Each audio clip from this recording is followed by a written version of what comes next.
આજે હું 35 વર્ષથી ચાની લારી ચલાવું છું। તેમાંથી મને નગરપાલિકાની ટિકિટ મળી હતી, તેમાં અમે બહુમતીથી જીતેલા છે। તો અપેક્ષા છે બધાને કે આ બેન સારું કામ કરશે, એટલે બહુમતીથી અમે જીતીને આવ્યા છે।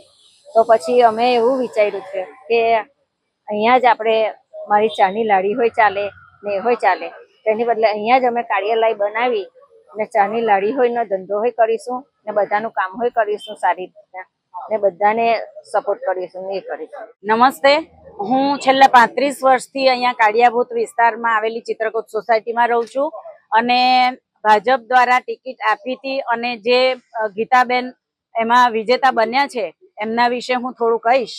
તો હું છેલ્લા 35 વર્ષથી તેમને ઓળખું છું અને એકલા હાથે એમણે સિંગલ મધર તરીકે એમના 2 બાળકોને મોટા કર્યા છે અને એક ચાની લારી પર એમણે ખૂબ સંઘર્ષ કરીને તેઓ આગળ આવ્યા છે અને આજે વિજેતા થઈને જંગી બહુમતીથી વિજેતા થયા છે અને કોર્પોરેટર બન્યા છે। તો અમે સૌ આ વિસ્તારના લોકો એમને ખૂબ ખૂબ શુભેચ્છા આપીએ છીએ અને સાથે અપેક્ષા પણ રાખીશું કે તેઓ ખૂબ સારું કામ કરે અને કરશે જ એવી અમને આશા છે। ત્યારે જ ન્યૂઝરૂમ ગુજરાતની યુટ્યુબ ચેનલને સબસ્ક્રાઇબ કરો અને ઇન્સ્ટાગ્રામ અને ફેસબુક પર ફોલો કરો। અપડેટ રહો, સત્યની સાથે રહો।